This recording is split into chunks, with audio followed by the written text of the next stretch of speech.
Squeeze the energy. We're going to begin the show today. Welcome to a little Lavender with a little meditation, something different today. So, have we ever thought about something we do every day, all human beings? We do it every day. If you don't do it every day, I'm sorry for you, and that would be called constipation. But here's the thing. Do we think about when we go to take a poo, or give a poo, that we should be thinking about the body and the mind and the soul cleansing itself? As we take that poo and give that poo to the toilet, we should think of letting it all go, letting all of the stress go. And that's what being regular is so good about. Kevin, on the other hand, is somewhat constipated, with a great hat on, though, I will say that. So with that, let's just do one more screen hat.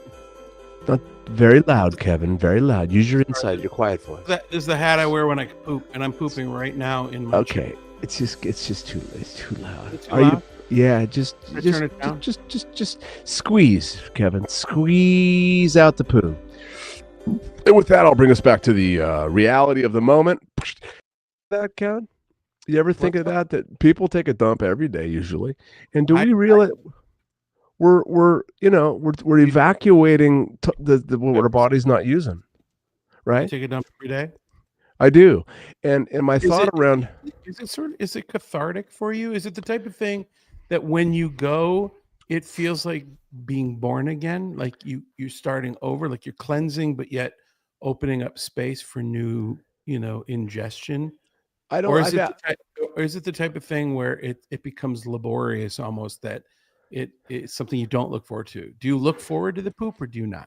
Well, I'm 55, so you can imagine that I really have a fond appreciation for a good evacuation. But my point at times that the poop is almost tenuous. Sometimes it becomes more of an event than not. Do you have those moments as well? I like when it's a good clean out. And the thing, what I'm trying to correlate here is that everybody does it every day, and we don't realize how we could put an intention into that poo.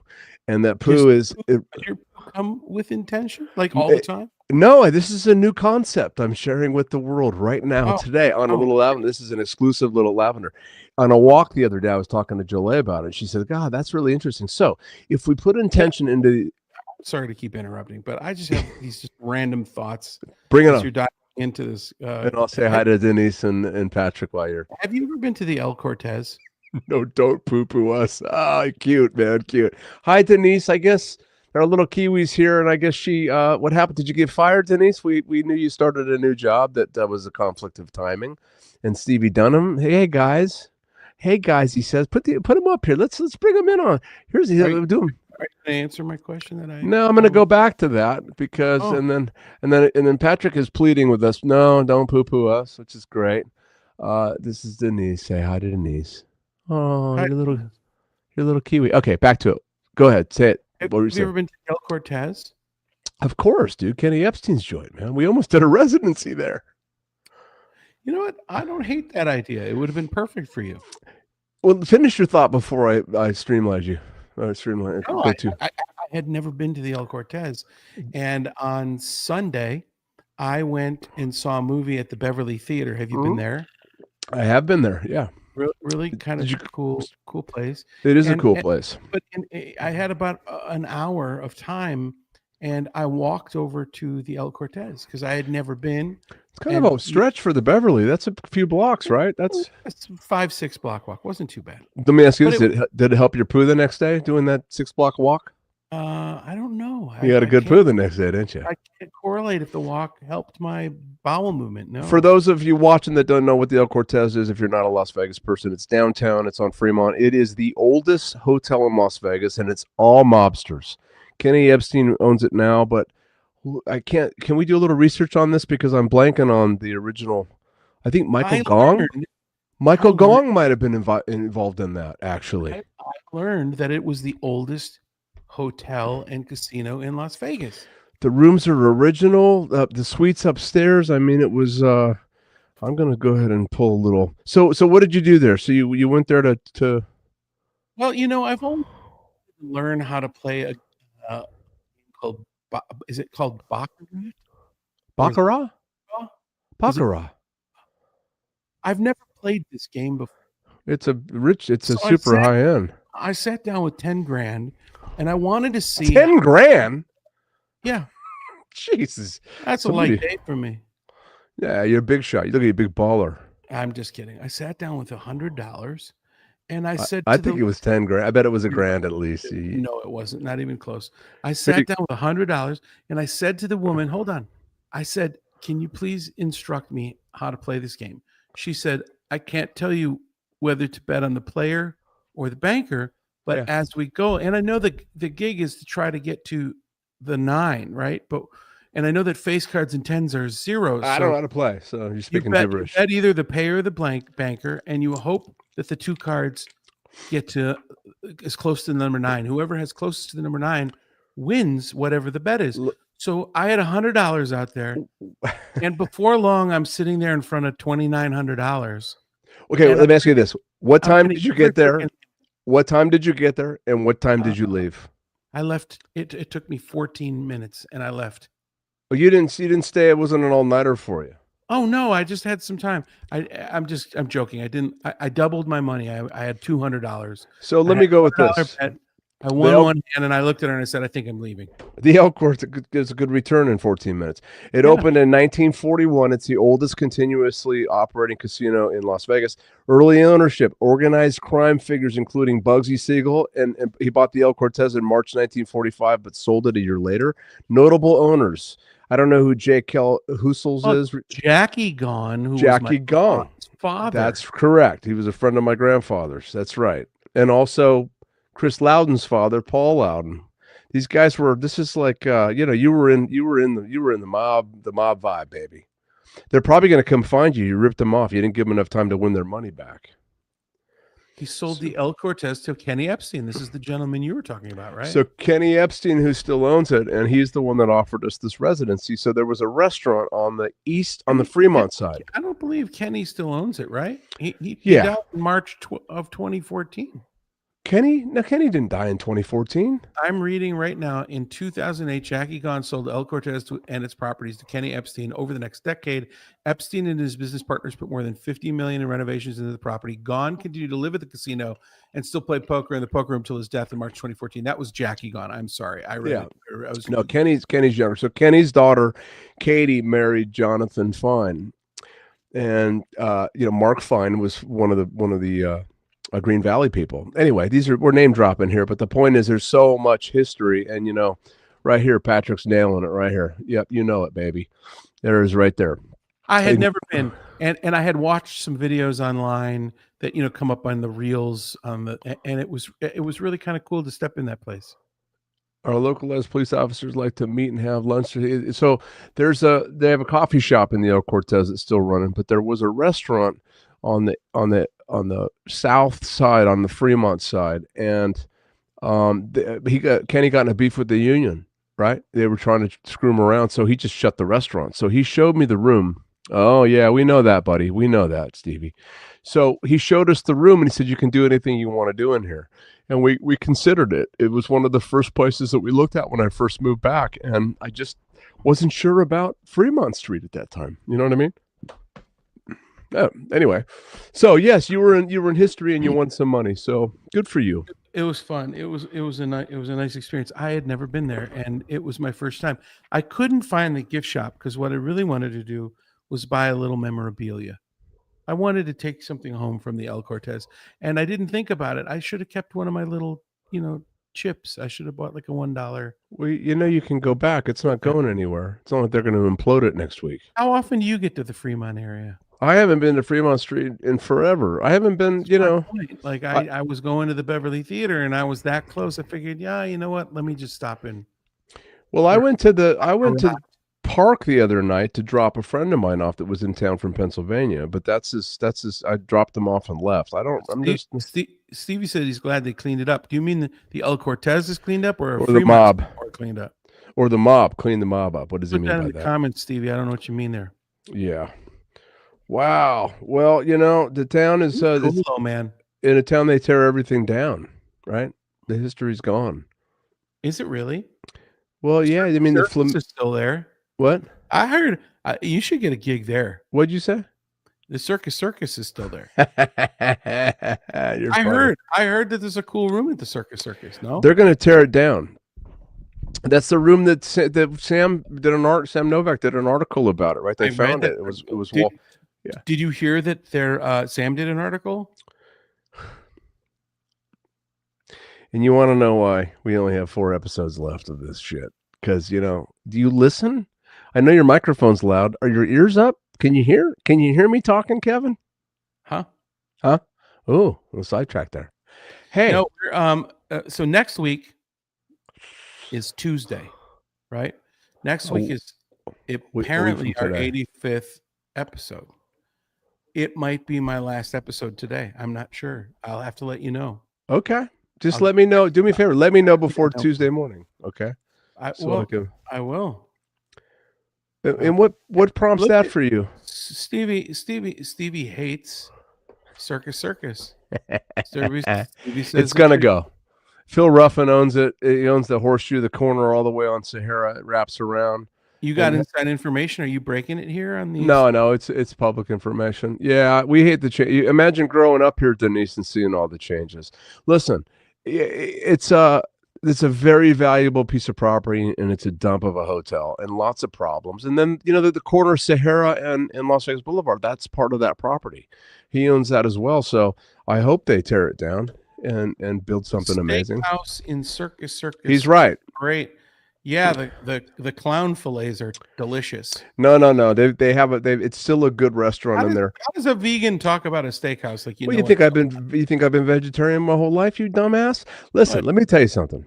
Let me tell you something, Kevin. Okay, when I was a kid, we used to go to the Circus, and they had trapeze artists above the casino, and they had bumper cars, and they had the guns. You shoot the water, and the balloon goes in the clown's mouth. You shoot the mouth and the balloon, and as soon as it pops, there was an arcade there. It was amazing as a kid.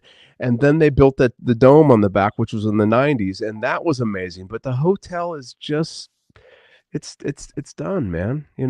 But it used to be. Just because you had steak one time gives you authority to talk about how great a steak is.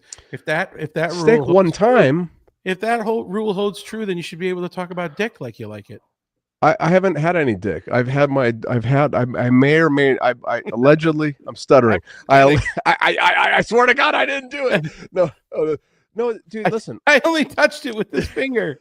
I've been vegetarian for 6 years. I'm 55 years old. Do the math. 49 years of meat. Okay. How long have you been vegan? 6 years. Vegetarian. But okay, see, I come to town 3 years ago, and this is the only Michael I know. The one, and the sober one too. The one that looks at the chicken, and the one that talks about sentient animals and beings, and the one that is. When have I talked about sentient animals and beings with you? Flat Earth, and the one that talks about the fact that the moon landing was filmed in a TV. Flat Earth. Show. Yeah, all of those things. I think you've. I'm gonna eat that little cow-colored dog back there. Look at him, he looks like a little cow. Hey, Melvin, come here, buddy. Come over here. Look at that. Stevie Dunn's jumping in the conversation. None that you know of. Well, so that lends the story to me being in Portland one time, and I was under the influence of crack cocaine, but I picked up a girl. I made another little audio introduction. I'll get back to that story. Go ahead. Hold on. It's called the crack segment. And what it's going to be in our new podcast. Play it. It's crack. And then you're a little story about where is it? Do you have it? It's crack. It's going to be like a little bit. Oh, we don't have it ready yet to showcase today? No. So then you're coming back for episode 85 just to show the crack video. So Stevie, I didn't realize it was a dude in a dress, and when I did finally realize it, I was so cracked out that I said, "What the hell?" and just let it go on. But nothing happened. Full of planters.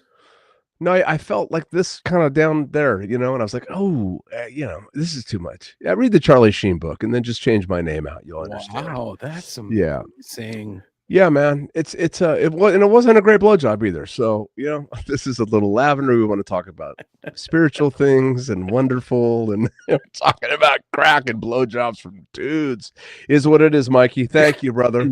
Thank you for understanding. It's spoken like a gentleman who has been there himself, and I appreciate the support. Oh, oof. Ah, yeah. Okay, where are we going today? What are we doing? Today, I think it's important that we talk about healing, Oh, and moving on. I did something very significant in my life this week. I wrote a letter to a relationship that I'm no longer involved in, and it was business, personal or uh, business? personal. It was Okay. a long friendship that I had, and I wrote a letter to this person for just closure for myself. You didn't send I it to him. You wrote it for I yourself. well, and I burned it right after, Yeah. and I read it out loud, and I burned it. Now it sounds like some hippy dippy bullshit to do Not that. to me, it doesn't. But go ahead. Well, but you're a hippy dippy bullshit Oh, person, that's so right. it makes sense to you. But to me, for someone who doesn't think like that normally, nor have I ever tried to experience self closure, if that makes any sense. I wrote this letter. I read it aloud. I burned it, and I felt really good. Like I A didn't expect release. I didn't expect to feel that way. I didn't think that there was anything that could make me feel some sort of um, at peace with where things were, because it ended very Yeah. interestingly, right? It didn't Yeah. end healthy, Right. and I didn't want How, to.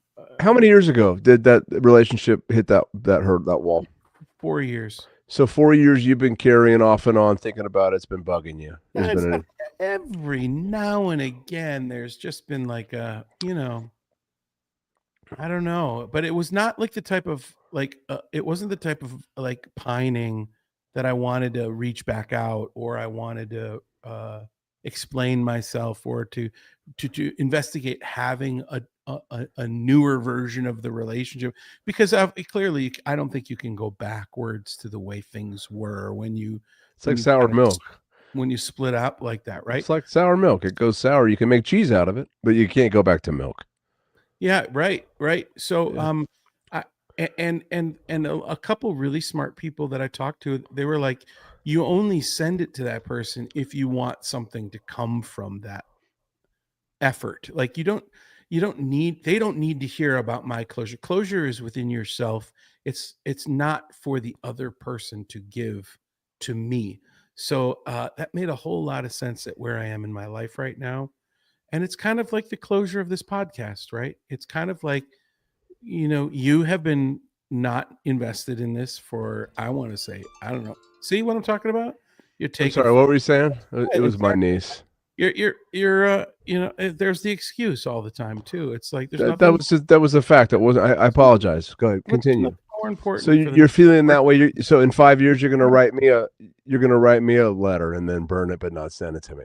I'm not saying that you and I are in that position. I'm just saying that this particular scenario um, was worthy of me finding my own closure, and it felt good. And I thought of any of my friends that would understand the process of healing and of closure, it would be my friend Michael Shapiro. So that's why I kind of wanted to bring it up today, because I You- know that you are somebody that doesn't like living in the chaos.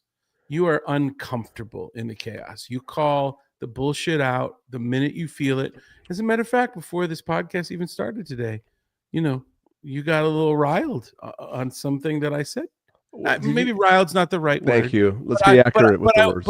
I wound you up a little bit, I confronted something with you.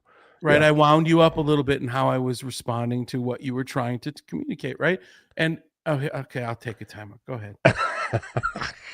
No, go ahead. Bring Murray in. I miss Ah, I miss him. guys, Murray Sawchuk, celebrity magician. It's good to be on a little lavender. I'm a boot. Got a boat. 3 seconds. Boat is the only word I can make sound Canadian. Anyway, Canada rules. Kevin, absolutely brilliant. Brilliant healing. Thank you for sharing that with everybody. To me, I just say fuck you and don't call people back. Michael's a pussy. He's all woo woo and shit. I recommend, Kevin, you don't take advice from Michael, because Michael is full of shit. All right, check it out. I'm no longer at the stratosphere. It's a dump anyway.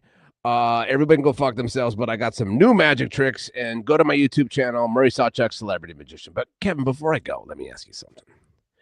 Can you reach down with both hands and just grab a fistful of balls, please? Just do it. Just humor me here. It's a magic trick. Down, go down. There you go. No, okay, they're far. Okay, you should go to a doctor if your balls are that far out. But listen, I am 54. imagine that they have disappeared. What I'm going to do for you right now, trick live on a little Lavender, Maurice Chuck's Lavender Magician, is I'm going to make them reappear for you right now. Are you ready? 1, 2, 3. Maurice Chuck out of here. Bye. Are your balls back?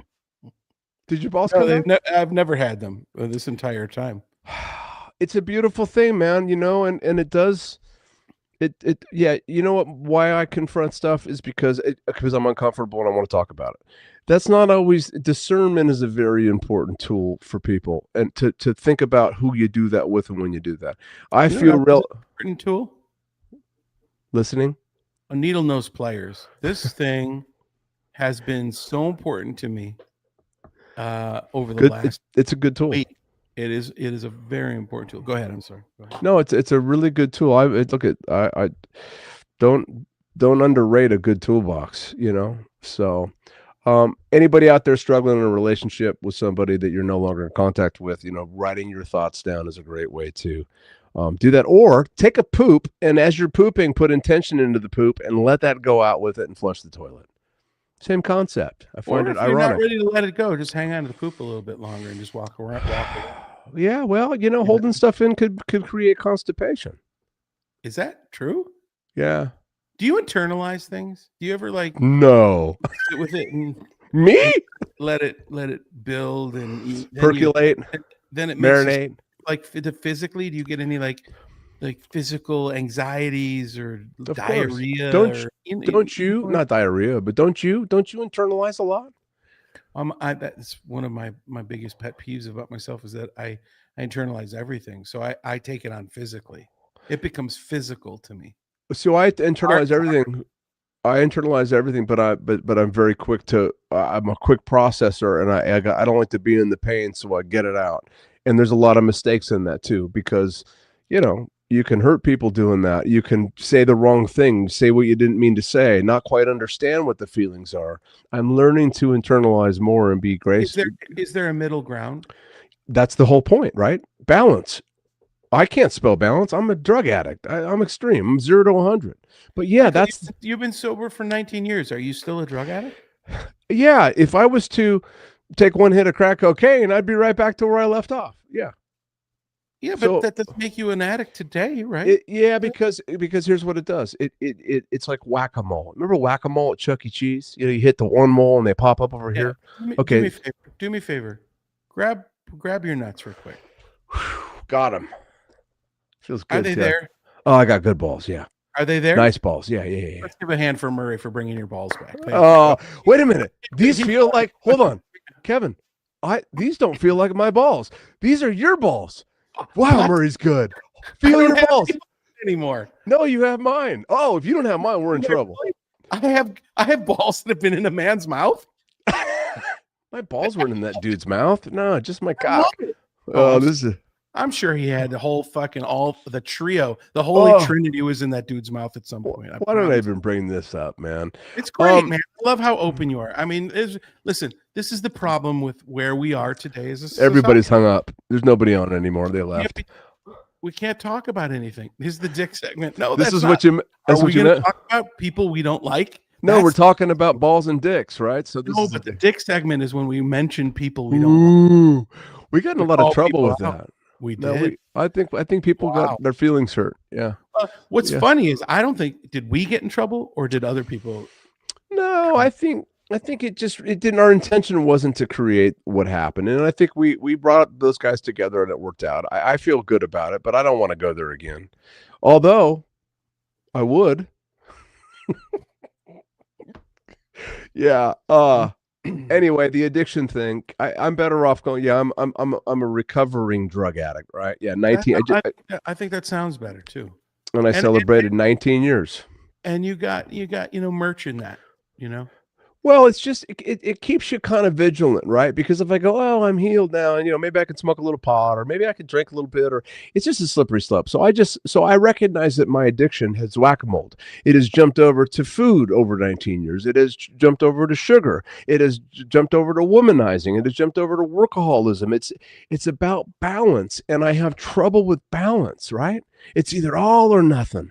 And that's not a healthy way to live. It may be good, but it's not sustainable for a while, right? We burn out. We don't take care of ourselves. You have a lot going on right now, right? Personally, we're not going to talk about some stuff, but you're trying to. Going on. What are you talking Well, about? okay. So you shared with me you're a lot of stress right now. The point is everybody out there has a lot going on.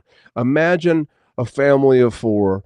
They divorce. There's 4 kids. Mom's out of work, dad's out of work. That'd be a family of 6. The car broken down. The car's broken down. The insurance got canceled. Let's revisit elementary school math. Okay, so there's 6 people with 4. There's 6 people with 4 kids. How many is that? That's a 10 piece. That sounds like it's math, dude. That's a side of fries. That's a family meal. Does algebra come into this anywhere? What about geometry? I don't know, man. Yeah. Your math has got me scratching my balls. I don't know what's going on here. Everybody in the world has some level of stress. Some people avoid, some people confront, some people walk through, some people grow, some people don't. They put it off. Addicts tend to put stuff off. I've just over the last 19 years, I kind of confront things head on, and I want to process it and move forward. Not everybody's like that. There's nothing wrong with those other ways, right? We're different. You know what I'd like to see Murray do? This Murray? This Murray Sawchuk. Murray, did you say my name? Murray Sawchuk, celebrity magician. What do you want me to do, Kevin? You know how David Copperfield made Statue of Liberty disappear, Murray? Oh, yeah. It's all bullshit. I would love to see you make the stratosphere disappear. I don't think anybody's done that yet, have they? Well, yeah. Well, so that's a great idea. I'm going to go work on that, guys. I'm going to pencil it looks like together. A giant suppository. The stratosphere? The strat, yeah. You could, maybe. I thought you meant my body, but. That does too. Yeah, interestingly enough. Well, I think you guys are going to get fucking sued by me for doing this fucking bit almost every time you're on the. This is why you have 9 people watching, because of me. Murray, I got to be honest with you. Michael has been sending you residual checks every week. So if you have any questions or wonder where they are, just write to Michael Shapiro at guyshaveballs-in-his-mouth.com. Well, I'm coming to take a piece of your little Lavender spa, so you guys know. I'm a good customer there. But look, I'm going to go work on that stratosphere trick. That's a great idea. You should be a music guy. There it is. Oh God, I love that place. I love that place so much. I keep revealing the guy behind the mask there. I can't say it's opposite. Whew. Oh, I can't think straight when I see a picture of that joint. Look at that. Oh, that's just a proprietary genius right there. Oh, holy crap. Okay. Look at that. Hurts my voice doing that. I don't want to do Murray anymore. I listen to you like talk. Dude, yeah. The last episode today. No, we're good. You said you were going to do something. You have this crack video we want to show. Well, I think that would just be a really fun bit. Like we would just go to the crack music, and then you tell. Oh, there's no even introduction. We come out of it like a Bill Maher thing, and you go right into a crack story of crack story. Story of crack. Just put the song back on, and we go back to the podcast like nothing ever happened. I'm down, dude. Now this is the kind of production I'm talking about. I would do. Why I'm done, because I do everything, and you do nothing. Sure do. You sure do. I like how many people you invited today on the podcast. I'm just done. I think I'm done today. Was putting the event up on Facebook too hard for you? Was that too much? Because is it too hard for you? Well, I don't know. I spent some time inviting some people. Ladies and gentlemen, this is the Suker and the Sookster and the Shapster arguing about who does more. And Kevin, look at you set this whole thing up. I didn't even want to do this fucking thing. And by the way, I love your hat. Well, I did this in honor of Jack Roth for the final episode. Jack Roth reached out to me after he was on the podcast yesterday. And that guy is such a good guy, like just such a good guy. He had so many nice things to say, and it was just so nice to hear from him. I didn't fucking hear from you. What are you talking about? You don't reach out to me, and I talk to you once a week now. I talk to you on the podcast. That's all it is. Because 80 times when I'm talking to you, you say, save it for the podcast. Let's not talk. That's not true. Don't say that. Let's save it for the podcast. Well, that makes sense, right? Really? You don't think we'd have anything else to talk about? Even talking about what we just talked about? What did you just talk about? We talked about me winding you up a little bit. Oh yeah, I don't need any room for being wound up in my life. That's all. I can It's just tell. I can tell yeah, you're ornery in your old age. yeah, man. Hey, did we ever share this? Did we ever share that we were going to do some painting? We did painting one time. We got in trouble. Remember? It didn't work out great. Do you remember that? I do. Dora I do remember. Jean. Say But hi to Dora Jean. I miss Dora. Dora, we miss you. I miss you. Kevin's an asshole, but I miss hi, you. Dora. Oh, What he is misses you too. what? I'm fighting getting pissed off at technology. Stevie doesn't know how to use his alarm clock. Apparently, hey, can you come over and set my VCR? That's it. What are you struggling with, Stevie? Did I tell you about my new alarm clock? No. Come on, Kaylin. Oh, for fuck's I'll sake. wait. Go ahead. Go ahead. The No, whole no, no, no, no, no, no. What's So, going on with Kaylin, Michael? Why you got to uh, share now? nothing. She's calling. She usually doesn't call multiple times, but um, you know, did I miss it? Did you say a podcast and Jack called you? Why didn't I call you? I missed it. Did you do something I should have known about? What? You said Jack was kind and called you after you did the After podcast. you guys had rehearsed that night, Jack sent me a text Oh, and said, "Hey, yeah. it was really nice hanging and Yeah. on your thing and seeing you." It was just very kind. I appreciate that kind of stuff. Like, I like it when somebody reaches out and says, I "Oh, Stevie, you're supposed to stream porn. You're not supposed to save it on your I phone anymore. I It was takes gonna say, you up mean space." large assets like that, Stevie? Yeah, you can't download pictures like that. You got to go small. Okay. Thank you for getting rid of that. Listen, it's been great. I'll see you for the next episode. I look forward I to don't it. know. I'm on the road, man. I'm headed to North Carolina tomorrow, and You want to skip it? I don't know. I think if I skip, I've never missed one, but I think if I skip one, I'm done. I'll do it with Marco Tool. Who, Maybe who's Marco Tool can do it. who's going to be your new host? I'm not keeping this going. This is you and me, brother. You said you got at least 4 more episodes. Who's your new host? Oh well, I thought I've been talking about 88 from the very beginning. Now you're dropping this last minute, so I don't know. I'll just do it by myself. I I'm, can fill the I'm not hour going with. to be told how many episodes are going to be. I'm going to leave on my terms. If you Well, how said about it, this? Well, 88, I'm not going to be told that you're not going to be here next week. What are you talking about, dude? Is it a problem for you next week? Because we could just skip it, or we could, do something well, it else. depends if my Milwaukee Brewers are in the National Ooh, Championship Series. sports segment. Because if they are, they would be playing in Milwaukee on Tuesday. Yeah. And if they are, Oh, Kevy might be at that game. I would highly recommend that.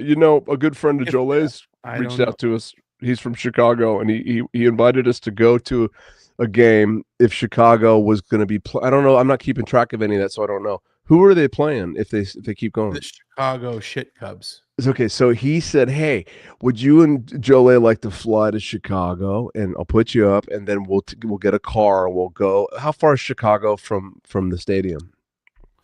Is it in Milwaukee, or where's the stadium?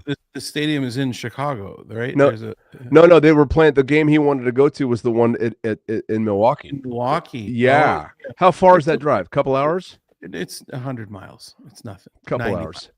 Okay. Hour. So that was it was just too last minute, and we can't. It's too hard for Juliana to leave with with the dogs and everything. So, dude, yeah, go to that. I think okay. Here's the deal. If we're not on next week, it's for a very, very good reason, right? And then we'll skip a week and we'll do the next one the next time. It might be too hard to come back though. Okay, well that's up to you. You can cross those bridges. I support you if that's what you need. If that's what's going to happen, I think it's fair to sign off right now as if I might not be back, just because in case if I'm not, then it would be really nice. So I would just like to take a minute to tell people that it has